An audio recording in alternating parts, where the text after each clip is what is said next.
ان سارے ملکوں کے پرائم منسٹر اور ان کے وزیر چوری کر کے ان سب کے بڑے بڑے محلات ہیں انگلینڈ کے اندر اور نیو یارک میں اور یہ دبئی میں، یہ سارے وہ لوگ ہیں جو کہ اپنے ملک کے جن کا کام ہے rule of law uphold کرنا، وہی کرپشن پہ لگے ہوئے ہیں، ٹیکس کی چوری بھی لگے ہوئے ہیں، پیسے بھی لگے ہوئے ہیں. سو یہ ایکچولی ملک کا یہ چل رہا ہے اس وقت. یہ بہت ڈیفائننگ مومنٹ ہے آج پاکستان کا. ساری گیم یہ چل رہی ہے کہ کیا ہم گھٹنے ٹیکتے ہیں ان سارے مافیا کے سامنے، یا ہم سٹینڈ لے لیتے ہیں اور یا یہ تھریٹن کریں گے، بلیک میل کریں گے، ملک کو گرا دیں گے. سو بیسکلی ان نٹ شیل یہ گیم ہے.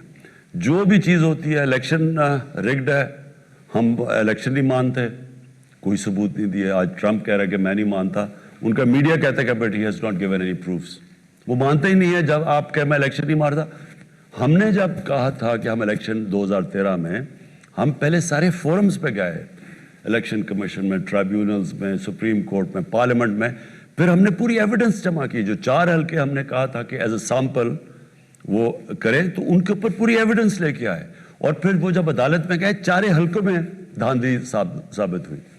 انہوں نے ابھی تک ایک چیز نہیں ہمیں بتائی کہ جی کوئی ایویڈنس ہے کرپشن کی. سو پہلے وہ بھی بلیک میل کی طریقہ تھا. ان کو بھی پتا الیکشن ٹھیک ہوا. پھر انہوں نے کووڈ کے اوپر پوری کوشش کی. پہلے انہوں نے کہا لاک ڈاؤن کر دو، جس طرح ہندوستان کی مثال دے رہے تھے کہ اس طرح کا لاک ڈاؤن کر دو. پتا تھا کہ لاک ڈاؤن ہوتا تو یہاں لوگوں نے بھوکے مر جانا تھا. جب نہیں کیا تو ساروں نے تنقید کی، اسمبلی میں بولتے رہے. جب سیکنڈ ویو آیا اور ہم ان کو کہہ رہے ہیں کہ اس وقت نہ اپنے جلسے جلوس کرو، انہوں نے جلسے جلوس شروع کر دیا. فیٹف کے اندر ان کی وجہ سے ہم گرے لسٹ میں تھے. ہم نے تو انہیرٹ کیا. اب ان کو پتا تھا کہ اگر فیٹف کی ہم بلیک لسٹ میں چلے جاتے ہیں، ملک پہ سینکشنز لگ جاتی ہیں. تو انہوں نے اس کے اوپر بلیک میل کیا. فیٹف کا نیب کی آرڈیننس کو چینج کرنے میں کیا کنیکشن تھا؟ تو فیٹف کو انہوں نے استعمال کیا این آر او لینے کے لیے. اوور کانفیڈنس میں ہو کے لکھ ہی دیا کہ یہ 34 سکے چینج کرو 38 میں سے، تو تب ہم فیٹف پہ ووٹ دیں گے. انٹرسٹنگ چیز یہ ہے کہ اتنے بے شرم ہے. آصف زرداری کو نواز نے جیل میں ڈالا تھا 2 دفعہ، ہم نے نہیں ڈالا تھا. سارے کیسز ان دونوں کے دور میں ایک دوسرے پہ بنے ہوئے ہیں. ان کے اوپر انٹرنیشنل میڈیا نے ان کے اوپر کوریج جو ان کی پڑھ کے دیکھ لیں آپ، تو خیر بڑی ایزلی آپ گوگل کر سکتے ہیں کہ ان کے اوپر کتنی وہ کیپٹلز اکیلیز ہیل میں ان کے اوپر کیا کہا گیا. اور وہ جو بی بی سی کی 2 ڈاکیومنٹ زرداری اور نواز پہ ہیں، تو ان کی کرپشن تو انٹرنیشنلی ڈاکیومنٹڈ ہے. اس کے باوجود اب دونوں اکٹھے ہو گئے صرف اور صرف ایک چیز کے لیے کہ پریشر ڈال رہے ہیں. اور فضل الرحمان 1992 کے بعد پاور میں سے نکلا ہی نہیں ہے کبھی. وہ سارا پہلی دفعہ ہم جس طرح کہتے ہیں نا کہ اسمبلی ڈیزل کے بغیر چل رہی ہے، یہ پہلی دفعہ ہے. کیونکہ 2018 تک تو یہ ہمیشہ پاور میں رہا. تو یہ سارے جمع ہوئے ہیں obviously for one thing. اور اس کے لیے آپ کا بہت بڑا رول ہے، کیونکہ یہ ڈیفائننگ مومنٹ ہے پاکستان میں. انشاءاللہ یہ جو ہم اور پبلک یہ انڈر اسٹیمیٹ کرتے ہیں پبلک کو. انہوں نے سمجھا بڑی پبلک نکلائے گی، ان کے ساتھ بڑی دنیا نکلائے گی. تو دنیا تو نکلتی ہے حکمرانوں کی کرپشن کے خلاف. ساری عرب سپرنگ جو ہوئی تھی، پلیز یہ یاد رکھیں 10 سال پہلے، وہ ان ریپرزینٹیو گورنمنٹس کی کرپشن کے اوپر لوگ نکلے تھے. Thank you for having this session with us. It's a real pleasure to be here with such a group of people to have an interactive and informal session. You mentioned a number of challenges that Pakistan is facing. One of the challenges that Pakistan has been facing for many years has been unrest in Balochistan. Recently, there was the killing of the Hazara Shia, which has happened several times before. I think it would be very interesting to hear you speak about the historical roots of the issue in Balochistan and what the government can do to improve the lives of Balochis in the future, and also to change the perception of Balochistan both nationally and internationally, because there are many different narratives about Balochistan, both in Pakistan and outside of Pakistan. It's a very complex issue. I think it would be very interesting if you could tell us your thoughts about it and your vision for the future of Balochistan and its relationship with the rest of the country. دیکھو بلوچستان میں نا یہ جو sectarianism ہے اور یہ خاص طور پہ ہزاراز کے اگینسٹ جو شیعہ ہے، اس کی جینیسز ہے 80s کی وہ جو افغان جہاد ہوئی تھی.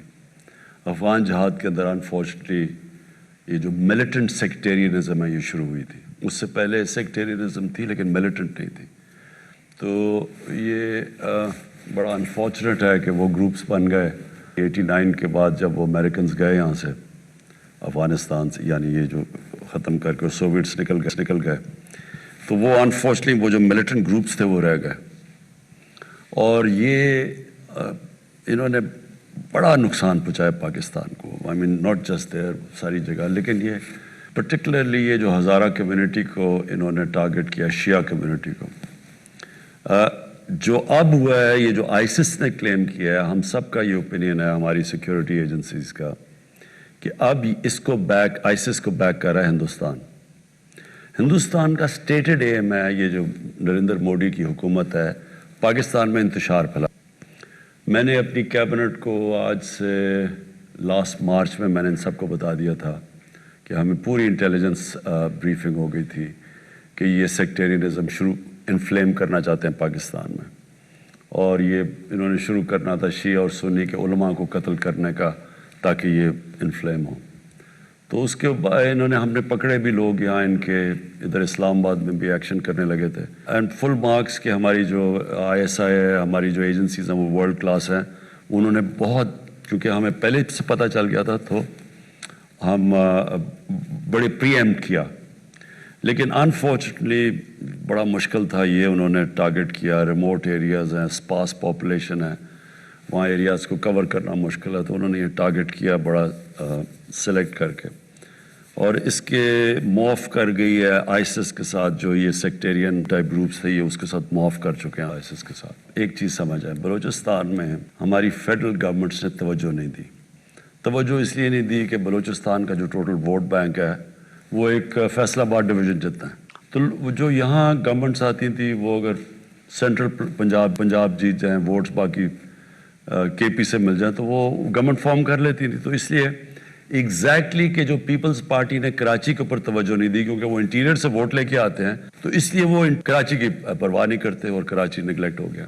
تو یہ بلوچستان کا سنڈروم تھا. اس کا دوسرا پرابلم یہ ہے کہ بلوچستان کے اندر جو ان کا جو سرداری سسٹم ہے وہ بھی وہ ایک ایسا سسٹم بنا ہوا ہے کہ جب جو بھی پھر فیڈرل گورنمنٹ بنتی تھی یہ پھر سردار اس کے ساتھ الائنس کر لیتے تھے. اب سردار جو الائنس کر لیتے تھے, ہوتا یہ تھا کہ جو ڈیولپمنٹ فنڈز وہاں کے لیے دیے جاتے تھے وہ ان کے ذریعے خرچ کیے جاتے تھے, وہ نیچے تک پہنچتے ہی نہیں تھے.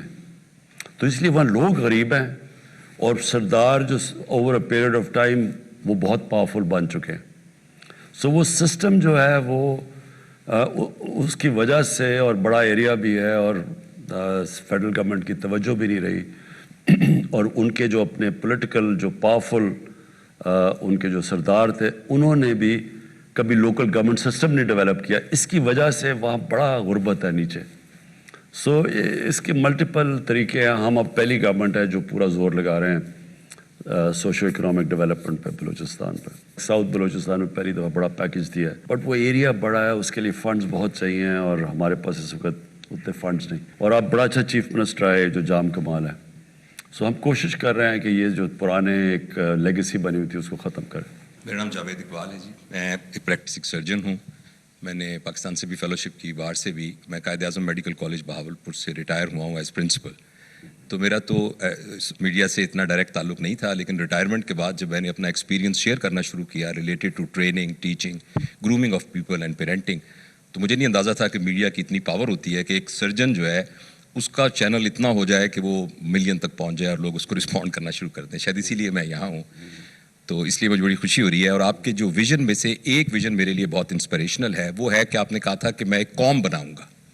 میرا یہ خیال ہے کہ جب آپ کو گورنمنٹ ملی تو اتنے چیلنجز تھے اکنامک سارے, کہ فارملی وہ قوم بنانے والا جو کام تھا وہ اب کرنے کا ٹائم آ گیا ہے. میرے پاس ایک چھوٹا سا فریم ورک ہے جس سے بغیر پیسے خرچ کیے ہوئے ہم شارٹ ٹرم اور لانگ ٹرم آپ کے اس ویژن کو امپلیمنٹ کر سکتے ہیں. شارٹ ٹرم میں یہ ہے کہ سر ہماری جو سڑکوں پر لوگوں کو پتہ نہیں ہے کہ تھوکنا کیسے ہے, لوگوں کو پتہ نہیں ہے کہ لائن بنانی ہے, لوگوں کو پتہ نہیں ہے جو چھوٹے چھوٹے سوشل جو ایک لٹریسی ہوتی ہے, اس کے لیے 3 ایریاز ہیں. ایک ہماری سول ایڈمنسٹریشن, ایک ہمارا اسکول, ایک ہماری مسجد.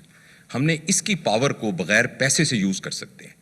فار ایگزامپل جس طرح آپ نے ہمیں بلایا ہے, آپ پورے پنجاب کے کمشنرز کو بلائیے اور بلا کے کسی ایکسپرٹ سے 2 صفحے کا ایک سوشل کیریکولم ڈیزائن کر لیجیے. جو ایکسپرٹ بنائیں گے تو اس کو ٹیکنیکل لرننگ آبجیکٹیوز کے حساب سے بنائیں گے.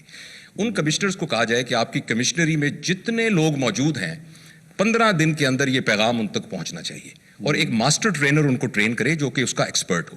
وہ جب واپس جائیں تو وہ اپنے تمام ہیڈ ماسٹرز کو بلائیں پرائمری اسکول کے, انہیں کہیں یہ 4 صفحوں کی باتیں ہیں, لائن بنانی ہے, یہاں تھوکنا نہیں ہے, السلام علیکم کہنا ہے, کھانستے وقت ہاتھ رکھنا ہے, and other those social literacy. تو اسکول کی اسمبلی میں آپ کی پہلی میٹنگ کے 10 دن کے بعد اسکول کے بچوں میں یہ بات پھیلنا شروع ہو جائے گی. نمبر 2, مسجد کے مولوی صاحبان کو بلائیں, وہ بہت آنرڈ فیل کریں گے اگر کمشنر صاحب اپنے لان میں ان کو چائے پہ بلائیں. انہیں کہیں جی کہ حدیث سے شروع کر کے ہر نماز کے بعد یہ 3 صفوں کا کیریکولم ہے, یہ ریاست پاکستان کے آپ ریپرزینٹیٹو ہیں, مسجد ریاست پاکستان کا ایک ایک انسٹرومنٹ ہے, تو ریاست کا پیغام عوام تک پہنچائیے. 4 دن کے بعد ہر نماز کے بعد لوگ کہنا شروع کر دیں گے. اور تیسرا, سول ایڈمنسٹریشن, جتنی انجمن تاجران, سارے وہ جو commissioner, deputy commissioner, assistant commissioner کی پوری ایک ٹرینڈ پڑھے لکھے لوگ موجود ہیں. 15 دن کے اندر پورے پاکستان میں نوائز لیول ہو جائے گا کہ یہ 10 کام ہم نے نہیں کرنے. اور 15 دن کے بعد آپ ٹی وی پہ آ کے آپ یہ کہیں گے ماشاءاللہ, جیسے تو آپ سنتے ہیں آپ کو کہ آج کوئی پالیٹکس پہ بات نہیں کرنی, آج میں نے یہ 3 ہفتے پہلے ہم نے یہ شروع کیا تھا, آپ کی ریسرچ ٹیم اس کا ایک ڈیٹا نکال کے دے کہ اس کا یہ امپیکٹ ہوا ہے, اور 1 مہینے میں شارٹ ٹرم لوگ کہنے لگ جائیں گے, اوے عمران صاحب نے کہا تھا نا آپ نے لائن بنانی ہے, لائن بناؤ, یہاں تھوکنا نہیں ہے کیونکہ وہ پتہ ہے فلاں بندے نے کہا تھا, اور یہ سارے میڈیا کے دوست اس کے اندر آپ کا ہینڈ بنیں گے. یہ تو ہے سر شارٹ ٹرم. لانگ ٹرم میں عرض کرنا چاہتا ہوں کہ ہمارے ملک کے اندر جو پیرنٹنگ کا ایریا ہے وہ بالکل ڈیفیشینٹ ہے. ایک 18 سال کے لڑکے کی 18 سال کی لڑکی سے شادی ہو جاتی ہے, کو اللہ اولاد دے دیتا ہے, لیکن ان کو ان کی پیرنٹنگ نہیں آتی, اور اسی نے آگے جا کے پوری نیشن بننا ہے. تو اس پیرنٹنگ کو کیسے ہم اپنے کیریکولم کے اندر انکلوڈ کریں جس سے جو ہمارے نئے بچے آ رہے ہیں ان کی تربیت ہو سکے. یہ ایک لانگ ٹرم پلان ہے جس پر بہت سارے ہوم ورک ہوئے ہیں. میرے کام کا سر جو سارا میں بھی پریکٹسنگ سرجن ہوں, آئی ایم لیپروسکوپک سرجن, لیکن ریٹائرمنٹ کے بعد اس پر میں نے کافی محنت کی ہے. آپ کی گفتگو میں ہمیشہ ایک ریفرنس ریاست مدینہ کا ہوتا ہے اور سیرت نبی کا ہوتا ہے. میں سر کالج آف فزن سرجن میں لیڈرشپ پڑھاتا ہوں اور سافٹ اسکل پڑھاتا ہوں. میں تمام چیزیں جو بیسیکلی ویسٹ کی ہیں ان کو جب ریلیٹ کرتا ہوں تو وہ اسوہ نبی صلی اللہ علیہ وسلم سے اس کا ریلیشن شپ مل جاتا ہے. جو کہ ویسٹ نے ریسرچ کر کے لی ہے وہ ہمارے پاس پہلے ہی ہمارے بزرگوں کے تحت موجود ہے. تو کسی طریقے سے جیسے آپ کو مبارک بھی سر, ہم سب کو بھی, کہ جو آپ نے سنگر کیریکولم ایڈ کیا ہے وہ 6ٹھی جماعت تک ناظرہ قرآن کا ہے. میری آپ سے یہ ریکویسٹ ہوگی کہ اس کے بہت ساری وائسز اس کے اگینسٹ ہوں گی, لیکن پلیز اس کو امپلیمنٹ کیجئے, جو کہ سارا ہوم ورک شفقت صاحب نے اور سب نے کیا ہوا ہے. اور قرآن وہ ایک ریفرنس ہے جس کے ذریعے سے وہ تربیت ہو سکتی ہے جو ریاست مدینہ کی تربیت ہے, نبی کریم صلی اللہ علیہ وسلم کے اسوہ سے ریلیٹڈ ہے. ریٹائرمنٹ تو صرف قبر میں ہی ہوتی ہے, اصل ریٹائرمنٹ. انسان کو, ہمیں تو جو حدیث ہے کہ آپ علم سیکھتے ہیں جب سے پیدا ہوتے ہیں اور قبر میں جاتے ہیں, تو اٹ مینز علم سیکھنے کا مطلب اسٹرگل. آپ اسٹرگل کر کے علم سیکھتے ہیں نا, نہیں تو بیٹھے بیٹھے تو علم نہیں آتا. تو بیسکلی انسان کو تو بنایا اللہ نے اسٹرگل کے لیے, اور وہ سارا وقت جب تک اپنا ذہن استعمال کرتا ہے اور ذہن استعمال کرتا ہے پروڈکٹیولی, وچ مینس کہ سوسائٹی کا فائدہ کرواتا ہے, تو وہ اصل میں وہ کام کر رہا ہوتا ہے جو کہ جس کے لیے ہمیں اللہ نے پیدا کیا. 2 چیزیں جی. ایک, جو سوسائٹی کو, عام لوگوں کو احساس ہو کہ ہم ایک قوم کا حصہ ہیں, یہ جو ریاست ہے یہ ہمارا بھی پرواہ کرتی ہے. پرابلم یہ ہوتا ہے کہ جب چھوٹا سا طبقہ ایک ساری پریولیجز لے جاتا ہے اور باقی لوگوں کو ڈپرائیوڈ ہو جاتے ہیں, وہ قوم بن نہیں سکتی. یہاں جب کوئی آپ تاریخ اٹھا کے دیکھیں جو اوپر سے فتح کرنے آتے تھے اس ملک کو, ہندوستان کو, تو وہ کوئی راستے میں ایک دفعہ وہ وہاں اوپر سے پہاڑوں سے نکلتے تھے, وہ سیدھا پانی پت پہنچتے تھے. راستے میں رکاوٹ نہیں ہوتی تھی کیونکہ وہ قوم نہیں تھی. جو عام جو لوگ تھے ان کے کو نہ رائٹس تھے نہ کچھ تھے, فیوڈل سسٹم تھا, تو جو طاقتور تھا وہ سب کچھ تھا, نیچے کچھ نہیں تھا. تو وہ پھر کوئی لڑتا ہی نہیں تھا, کیونکہ آزادی کے لیے لوگ لڑتے ہیں نا. تو جب میرے پاس ہے ہی کچھ نہیں تو میں کیوں لڑوں گا؟ اگر سکھ میرے اوپر حکومت کر رہے ہیں یا مسلمان کر رہے ہیں, مجھے کیا فرق پڑتا ہے؟ مجھے تو کوئی کچھ نہیں دے رہا. سب سے امپورٹنٹ چیز یہ ہے ہمارا جو احساس پروگرام ہے کہ ہم نے اپنے نیچے سے لوگوں کو لفٹ کرنا اوپر. اس کے لیے ایک بڑا میں انشاءاللہ ایمبیشس پروگرام لانچ کر رہا ہوں کہ پاکستان میں کوئی بھوکا نہ سوئے. یہ بڑا ہم آئی ٹی کا پورا استعمال کر رہے ہیں اور پورا ایک پروگرام ڈیولپ کر رہے ہیں کہ کیسے ہم پہلے ہاٹ سپاٹس پاکستان میں دیکھیں, کون سے علاقوں میں لوگ بھوکے ہیں, سارا پہلے ڈیٹا ڈیولپ کریں, پھر ملک کو موبلائز کریں کہ ہم کیسے ان سارے علاقوں میں جو کمزور علاقے ہیں کھانا پہنچائیں. یہ بنیادی ضرورت, لوگ بھوکے نہ سوئیں. اور اس کے بعد ساتھ ساتھ باقی بھی کر رہے ہیں, یہ ون سنگل کریکولم کے اوپر آ رہے ہیں کہ نچلے لوگوں کو موقع ملے اوپر آنے کا. پھر جو ہیلتھ کارڈ لے کے آ رہے ہیں, یہ ایک انقلاب ہے پاکستان میں. کے پی میں اور پنجاب میں انشاءاللہ بائی اینڈ آف 21 ہر خاندان کے پاس ہیلتھ انشورنس ہوگی. یہ ایک ہیلتھ سسٹم کا انقلاب آنے والا ہے. جب ایک گاؤں کے ایک خاندان کے پاس ایک ہیلتھ کارڈ ہوگا تو وہ کسی بھی ہاسپٹل میں جا کے اپنا ہیلتھ کارڈ سے علاج کروا سکتے ہیں. تو پھر پرائیویٹ سیکٹر گاؤں اور چھوٹے شہروں میں چلے جائیں گے, ہاسپٹلز بنائیں گے. ان کو ہم علیحدہ انسینٹیوائز کر رہے ہیں ہاسپٹلز کو کہ چھوٹے شہروں میں جائیں. گورنمنٹ کے پاس تو وسائل نہیں آتے زیادہ ہاسپٹل بنانے کے. تو کیونکہ وہ اس لیے نہیں جاتے غریب علاقوں میں یا چھوٹے گاؤں میں کہ ان کو پیسہ نہیں بنتا. تو جب ہیلتھ کارڈ آ جائے گا تو وہ تو کہیں بھی جا کے اپنا علاج کروا سکتے ہیں. تو یہ ایک بڑا ایمبیشس پروگرام ہے ہمارا, یونیورسل ہیلتھ کوریج, کہ عام آدمی کو ایک علاج ہو, اور سیکنڈلی پھر کہ ایک پورا ہیلتھ سسٹم بن جائے, ان کے ڈیوٹی فری اکوپمنٹ لا سکیں. پرائیویٹ ہاسپٹلز, اوقاف کی زمین اور ایک ایویکیو ٹرسٹ کی زمین جو پڑی ہوئی ہیں, ان ساروں کو ہم ان کو کنسیشن ریٹس پہ ہاسپٹل بنانے کے لیے موقع دیں. تو وہ ایک پورا ایک ہیلتھ ایجوکیشن ون سلیبس, اس کے بعد یہ جو یہ کھانا, اور پھر جو نیا پاکستان ہاؤسنگ ہے وہ اب لیٹ اس لیے ہوا کہ فورکلوجر لا انفارچونیٹلی عدالت میں پھنسا ہوا تھا. وہ جب تک وہ نہیں آتا گورنمنٹ بینکس لینڈ نہیں کرتے. یہاں تو کوئی کانسیپٹ ہی نہ, کیش ہے تو گھر بناؤ, کیش نہیں ہے تو آپ گھر ہی نہیں بنا سکتے. ایک مزدور بھی انسٹالمنٹس کے اوپر اپنا گھر بنا سکتا ہے. ہماری انشاءاللہ یہ ہاؤسنگ بہت بڑی کیمپین ہے یہ جو اٹھنے والی ہے. فائنلی جو میں آپ کو بات کہتا ہوں کہ دیکھیں, ہر انسان کے لیے کوئی نہ کوئی رول ماڈل ہوتا ہے. جب بڑے ہو رہے ہوتے ہیں, جب اپنے آئیڈیاز ہم کر رہے ہوتے ہیں کہ میں کیا بننا چاہتا ہوں, تو میرے تصور ہوتا ہے کوئی رول ماڈل ہوتا ہے. بٹ ایکچولی جو اچیورز ہوتے ہیں, اسپورٹس میں ہوتے ہیں, کہیں بھی دنیا میں بن جاتے ہیں رول ماڈل, پھر ان کو کاپی کرتے ہوئے انیشلی اس طرح دنیا چلتی ہے. اللہ ہمیں کہتا ہے قرآن میں کہ جو ہمیں ہمارا رول ماڈل ہونا چاہیے وہ نبی صلی اللہ علیہ وسلم. وہ کیوں ہیں؟ کیونکہ دنیا کی تاریخ پہ کسی انسان نے وہ اچیو نہ کیا ہے نہ کر سکتا ہے.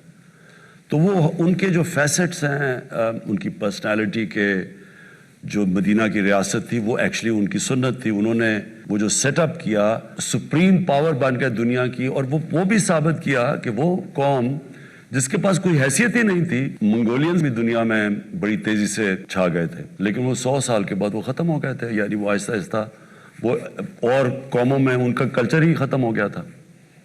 اور لیکن منگولین اس لیے دنیا پہ چھا گئے تھے کیونکہ انہوں نے نئی انوویشن کی تھی. ان کا کمان جو تھی وہ بڑی دور تک تیر مارتی تھی, اور پھر ان کے اسپیشل گھوڑے تھے, وار ٹیکنیک تھی.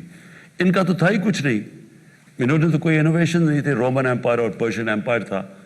تو ان ایک دم یہ دنیا کے اوپر جو حاوی ہوا ہے, یہ ایک دنیا کی تاریخ کا ایک بڑا یونیک ایک فینومینا ہے جس کو لوگوں نے اسٹڈی نہیں کیا. میں حیران ہوں کہ کبھی یہ نہیں اسٹڈی کرتا, کیونکہ وہ مغرب تو نہیں اسٹڈی کرے گا اس کو, کیونکہ ان کے تو انٹرسٹ نہیں ہے. ہماری انٹلیکٹس نے کیوں نہیں اسٹڈی کیا کہ وہی عرب تھے, وہ ایک دم کنورٹ ہو گئے, اور مدینہ ہجرت کی تھی 622 میں, 636 یعنی 13 سال کے بعد اور 14 سال کے بعد 2 سپر پاورز ان کے سامنے گر چکی تھی without any innovation any thing. تو وہ ایک فینومینا ہے, اس لیے قرآن ہمیں کہتی ہے کہ ان کی زندگی سے سیکھو. سو اصل میں ہی از دا رول ماڈل. جو آپ ابھی بات کر رہے ہیں نا, کیریکٹر بلڈنگ میں آپ جتنی ان کو اسٹڈی کریں گے, آپ وہ اچھا وہ جو دنیا میں ملک وہ چیزیں اڈاپٹ کرے گا وہ اوپر چلا جائے گا. جو بھی قوم وہ پرنسپلز پہ چلے گی وہ اوپر آ جائے گی. This is Bakhtavar Mahmood, Head of Strategic Communications at Pro Pakistani. First of all, thank you for giving an opportunity to an ordinary citizen of Pakistan to meet their Prime Minister of the state and ask him a question. Really appreciate it, never happened before. Sir, میرا سوال آپ سے tax collection system اور FPR reforms کے حوالے سے ہے. پچھلے 2-2.5 سال میں ہمارے جو ایک نوکری پیشہ طبقہ ہے یا مڈل کلاس جو لوگ ہیں ان کا جن کا آلریڈی ٹیکس ڈیڈکٹ ہو رہا تھا، دے ور ویری مچ کنسرن کہ جی ٹیکس فائل کرنا ہے. لیکن یہ میسو اسکیل کے اوپر کب جائے گا؟ Like how long will it take for the FBR to create those reforms and how long do you perceive کہ جو آپ کے پاس ایک ٹینجیبل چینجز جو ہیں وہ ہمیں کب دکھیں گے دا ٹیکس کلیکشن سسٹم؟ دیکھیں جو ٹیکس مشینری ہے نا ہماری، وہ انفارچونیٹلی اب میں کیا ورڈ استعمال کروں، کرپٹڈ ہے، بہت کرپٹڈ ہے. اور وہ ہوئی ہے کرپٹڈ جب ایک ملک میں، جب میں شروع میں آپ سے بات کی تھی کہ جو مورل اتھارٹی ہوتی ہے وہ اوپر سے نیچے آتی ہے. سو نبی صلی اللہ علیہ وسلم نے مدینہ کے اندر ساری جو ویلیو سسٹم اوپر لے گئے تو سب چینج ہو گئے. تو جب آپ کے پاس یہ ٹوٹ بٹوٹ آ جائیں زرداری اور نواز شریف تو سارے ملک کی morality کولیپس کر جاتی ہے. جب پرائم منسٹر، اب دیکھیں نا، وہ آپ سے ایک مین اینکر آپ سے پوچھے کہ جی صرف 22 کروڑ کی چوری ہے، ایک منسٹر کر رہا ہے، تو آپ خود ہی سوچ لیں کہ ملک کی morality کدھر پہنچ گئی ہے. تو وہ اوپر سے شروع ہوتی ہے نیچے تک. سو ٹیکس سسٹم نے بھی، کیونکہ سب سے یہ امپورٹنٹ ہے، تو اس نے بھی افیکٹ تو ہونا تھا. اس کا کیور آٹومیشن ہے. جتنی ہم ٹیکنالوجی اس کے اندر لے کے آئیں گے، اور انفارچونیٹلی FBR نے ٹیکنالوجی آنے سے روکا، سبوٹاج کی، کیونکہ وہ پیسے بناتے ہیں. تو اب ہم اس ٹیکنالوجی کی طرف جا رہے ہیں. لیکن آپ کو میں شاکنگ فگرز یہ دوں کہ ہمارے 22 کروڑ لوگوں میں سے صرف 20 لاکھ لوگ ٹیکس دیتے ہیں، دنیا میں سب سے کم ٹیکس. اور جو ہمارا 70% ٹیکس اکٹھا ہوتا ہے وہ صرف 3000 لوگ دیتے ہیں. سو 22 کروڑ لوگوں میں سے 3000 لوگ 70% ٹیکس دیتے ہیں. اور جو 20 لاکھ ہیں وہ ٹیکس فائلرز ہیں. اور ہم نے ابھی اب یہ ٹیکنالوجی کا استعمال کرتے ہوئے ہم نے ابھی دیکھا کہ ہمارے ملک میں اس وقت 3.5 کروڑ لوگ ہیں جن کے پاس گاڑیاں ہیں، جن کے پاس گھر ہیں، لیکن کوئی ٹیکس نہیں دیتے.